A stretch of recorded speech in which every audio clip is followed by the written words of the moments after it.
परिवर्तनीय एकादशी व्रत कथा। युधिष्ठिर कहने लगे कि हे भगवान, भाद्रपद शुक्ल एकादशी की कथा का क्या नाम है, इसकी विधि तथा इसका महात्म्य कृपा करके कहिए।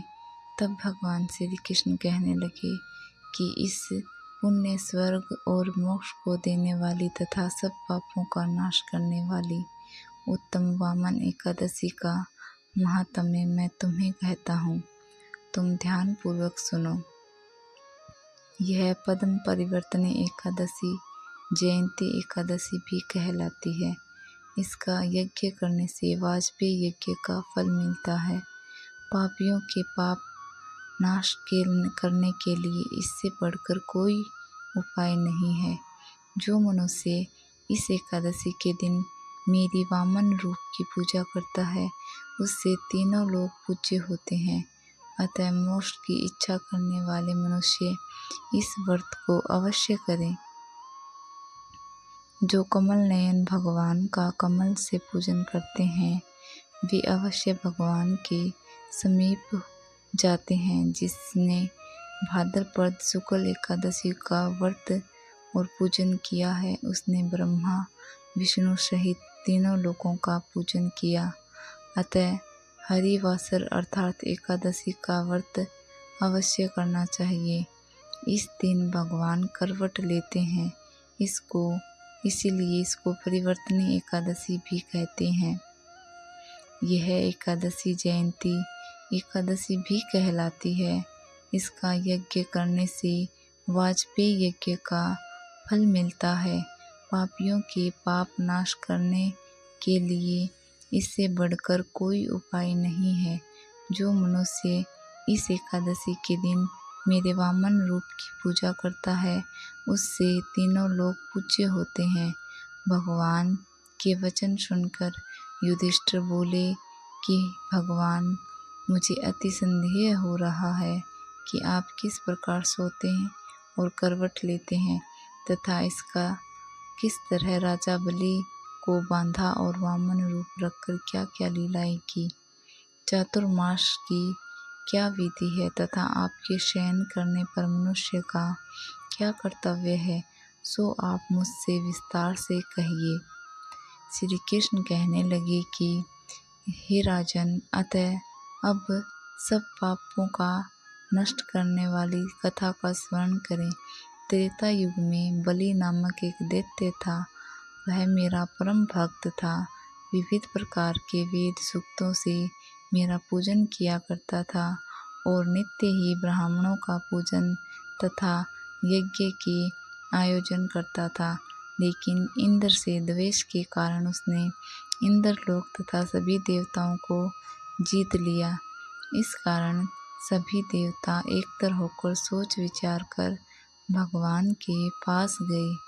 बृहस्पति जी सहित इंद्रादिक देवता प्रभु के निकट जाकर और नतमस्तक होकर वेद मंत्रों का द्वारा भगवान का पूजन और स्तुति करने लगे। अतः मैंने वामन रूप धारण करके 5वां अवतार लिया और फिर अत्यंत तेजस्वी रूप से राजा बलि को जीत लिया। इतनी वार्ता सुनकर राजा युधिष्ठिर बोले, हे जनार्दन, आपने वामन रूप धारण करके उस महाबली दैत्य को किस प्रकार जीता। श्री कृष्ण कहने लगे, वामन रूपधारी ब्रह्मचारी बलि से 3 पग भूमि की याचना करते हुए कहा, हे ये मुझको 3 लोक के समान है और हे राजन, यह तुमको अवश्य ही देनी होगी। राजा बलि ने इसे तुच्छ याचना समझकर 3 पग भूमि का संकल्प मुझको दे दिया और मैंने त्रिविक्रम रूप को बढ़ाकर यहाँ तक कि भूलोक में पद, भूलोक में जगह, स्वर्गलोक में कमर, महलोक में पेट, जनलोक में हृदय, यमलोक में कंठ की स्थापना कर सत्यलोक में मुख, उसके ऊपर मस्तक स्थापित किया। सूर्य, चंद्रमा आदि सब ग्रह, गण, योग, नक्षत्र, इंद्रादिक देवता और शेष आदि सब नागगणों ने विविध प्रकार से वेद सूक्तों से प्रार्थना की।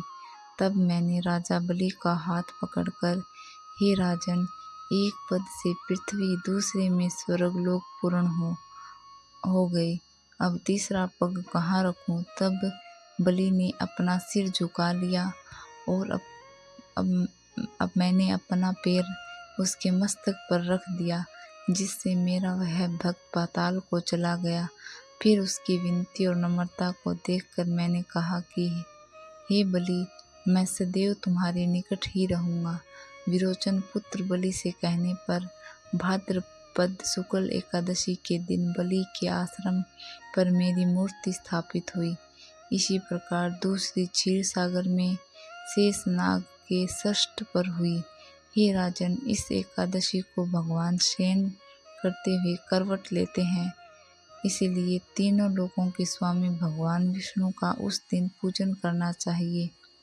तांबा, चांदी, चावल और दही का दान करना उचित है। रात्रि को जागरण अवश्य करना चाहिए।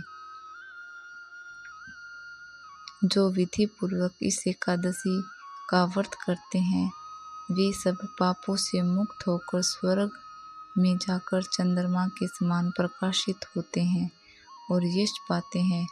जो पाप नाशक इस कथा को पढ़ते या सुनते हैं, उनको 1000 अश्वमेध यज्ञ का फल प्राप्त होता है। इति शुभम।